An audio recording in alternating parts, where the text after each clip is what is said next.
No minute-long opening logos, not even elevator music to open the audiobook. Opening narration. This is normal since it's an audiobook, but since Jeremy always sends other movies for this. Philip says that 12 years old is a little old for the talk about sex. I'm no father, so this might be true, but ew, 11-year-old sex talk! Philip's parents gave him comic books with Braille writing. Being that comics are about pictures and most of the dialogue is often the same, it really seems like they're teasing him. Parents are dicks to their blind kid. Audiobook often changes tone like we're suddenly in another room, but the author refuses to give us a tour. During the preview of the book, which the author posted on his YouTube channel, he admitted to having a lot of grammatical errors. I listened to him narrate the book because I got an audio version, so I didn't see any myself, but since he admitted it, I'm sending him for it. The book really should be a movie so a snarky YouTube show can declare everything that's wrong with it. Book written by someone who roundly criticizes movie cliches writes a story with a formulaic plot. Step 1, underdog hero introduced. Step 2, underdog hero finds he's somehow special with a power to affect the world in a way no one else can. Step 3, underdog hero enters educational institution where he learns the inner workings of a dark world of good versus evil. Step 4, underdog hero trains with said institution. About an hour and a half into the book, we are introduced to the Super Sin. Roll credits. Everyone believes that someone used his superpower to say something to them. And maybe he did, but he's close enough to whisper to them, so he could have just done that. Judge is knocked out with a gavel. I'm taking 2 points off for that little piece of poetic justice.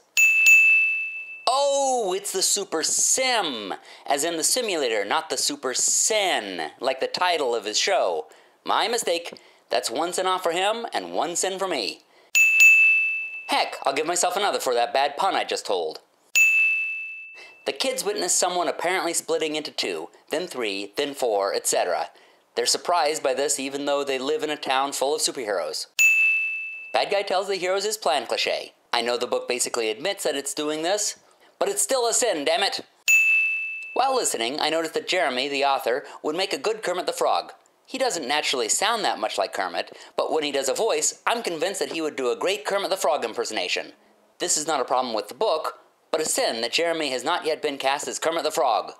Philip refers to the oldest book he's ever seen, but he's been blind as long as he can remember, so no book is the oldest one he's ever seen. This leads me to a sin the book has had throughout, sometimes describing what things look like from the point of view of a blind kid who can't see any of it.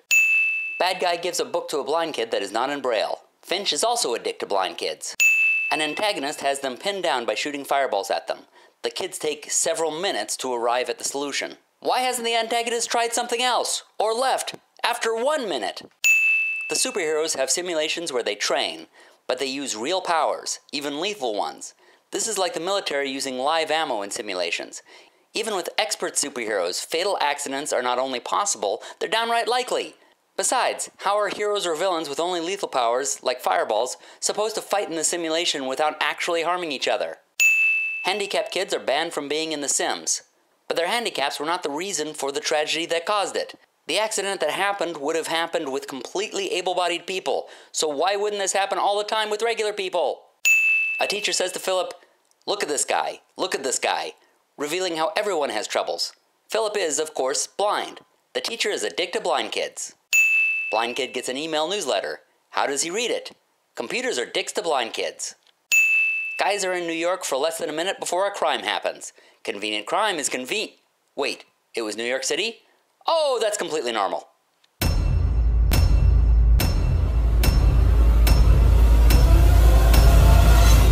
Why are there so many songs about rainbows?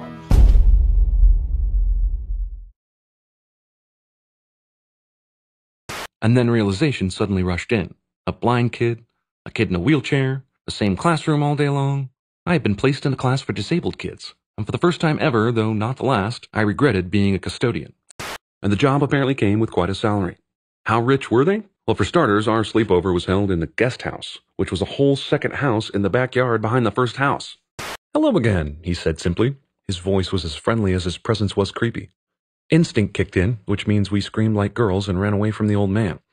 He was simply too eager to soak up any new knowledge that he could. And he had a particular weakness for learning about historical custodian-related information. He'd gone headfirst on his dive into researching Finch's creepy prophecy book, and he finally had some theories to share. The incident in Central Park that had been caught on film had ignited a massive story across the country, as though an alien flying saucer had crash-landed right on the White House lawn. Freepoint High School was literally a giant dome. Dad said the entire school, including the cafeteria, the gymnasium, the football field, the library, and all the classrooms, fit inside an enormous white dome. It was like an enclosed mini-city. Much of what he was saying was slipping right past me, while I mostly just heard the word superhero echoing around in my brain. You come from a long line of superheroes, called custodians, from your grandparents on back to your grandparents' great-great-great-grandparents. Your mother and I have powers. As far back as our family tree extends, it consists of bona fide heroes. People who had secret identities and superpowers and sacrificed their time and efforts to help protect their fellow man. So there you have it. That's Everything Wrong with the Ables by Jeremy Scott. Now for Everything Right with It, which is actually quite a lot. This was a really, really good book. First and foremost, this is told from the point of view of a blind kid, which when you think about it, you can realize the potential for that. And there comes Patches to help with my review. She's gonna, I guess, eat my hair as I tell us. So anyway, so it's this blind, now man, if I can get through this review without being just too distracted by this, hi. Alright, so the way that this is told is without the benefit of sight, which when you think about how kind of difficult that would be for the author, but how much potential there is to do all kinds of things with that, you can see, and he takes it to quite a great level. He enters a room, and typically we take for granted that what's the first thing that happens in a description of a room? They describe what it looks like. They describe the colors, where everything is, etc., etc. He has to describe it all from what a blind kid would have. So sound, smell, touch, etc., etc. Now those senses are heightened a bit, and then of course he winds up having these superpowers. But in general, it's the whole point of view of telling things without the benefit of sight. And this is handled in a pretty brilliant way, to be honest with you. The problem with this comes when he seems to forget this. There are several times in the book where he slips, and he starts to describe something that the kid wouldn't know. And he doesn't have... There are some times when he has the benefit of somebody describe it to him, or some other things, which I don't want to get into. Hopefully I haven't spoiled this, the book already too much, but I'm going to try not to spoil it anymore. So there are a few times when maybe somebody else might have told him, or he found it in some other way, but there are other times when it's like, no, this is the first time that he would have known this, he wouldn't, know it. And there are a couple places where, or he wouldn't know what it looks like. There are a couple places I kind of described in the Everything Wrong with parody as well, where...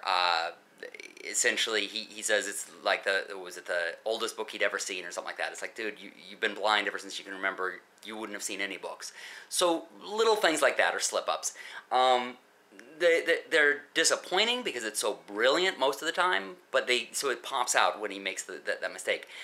The only part of this book that I really was disappointed by was the Super Sims, which at first I thought he was saying Super Sins, being his show on YouTube is called Cinema Sins, so I thought that's what he was saying, but after a while I figured out, okay, simulation, and I don't want to get in, again, I don't want to spoil anything, but there are just parts that it didn't make a lot of sense. I mean, he tries to make a point of, well, because they're handicapped, there winds up being these problems that come up, but the way he sets it up, there should be a tragedy like the one that happens in the book happening at every single simulation. I mean, it doesn't matter whether they're handicapped or not. The way it's set up in that thing, it should be happening every single year. Superheroes are using their real powers, and some of them are explosive.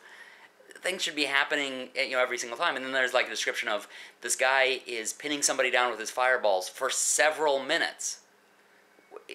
At several minutes? I mean, you know how long that is while these kids are planning something, and, the guy's going to start doing some other, having some other plan after 1 minute, let alone several minutes. So that was disappointing. There were a couple of points where it was disappointing. The rest, the characters are really, really well. Special commendation, especially for his bully character. What was interesting is usually people handle bullies incorrectly. Bullies are oftentimes handled as they go up to somebody and go, "Hey, nerd." It's not the way, it's not the way bullies talk. The way he has the bully in this, he's much more patronizing, much more like, hey, I'm going to pretend to be your friend and then, get you to say things that I can then pick on you about, etc., etc. That's the way a bully is. The way that he handles kids' illnesses or disabilities or, whatever, is so much more realistic, and it isn't patronizing towards them, and it doesn't have them playing as victims. It just has them as being themselves. And the way kids are handled. Oftentimes it's so hard for us adults to handle kids correctly and know how they speak, and they really genuinely speak. His dialogue is fantastic. I dare to say flawless. I don't remember anything that really stood out in this as being a problem. This is really, really a fantastic book. Because of the problems, I actually would give this a 4.5. Amazon doesn't give us that opportunity to go, point whatever. So I was debating whether to give this a 4 or a 5. I'm finally settling on a 5, and I think I'm going to be giving more 5s more often to things that are, I would be giving 4 point something, whatever, to. Because independent authors and publishers are doing this on their own. And they don't have a team of people look over their shoulder. They may have friends or whatever, and there my hair is being eaten again. They don't have a team to help them. I might have my cats to help me, but they're oftentimes very unhelpful. And so, when you make some of these mistakes, well, you were doing it on your own. And so I'm going to give a certain amount of credit to being brave enough to go on one's own. And, doing as well as you do with just one person. If it's traditionally published, there should have been a team to notice some of these things and to fix them. So I'm a little bit harder on them, etc. Anyway, 5-star review for this one. I really actually hope this is the beginning of a series. I normally wouldn't say that. I think that we're overrun with too many series. But there are certain things that should be, and certain things that should be, certain things that should not be. This is one that should. This is a good origin story. I'd like to see these kids continue. I hope Jeremy will continue this series. I'm sure he wants to go on to some other things, and I hope he continues to write. This guy's actually a really good writer. He does, he does these parody shows, which you should see.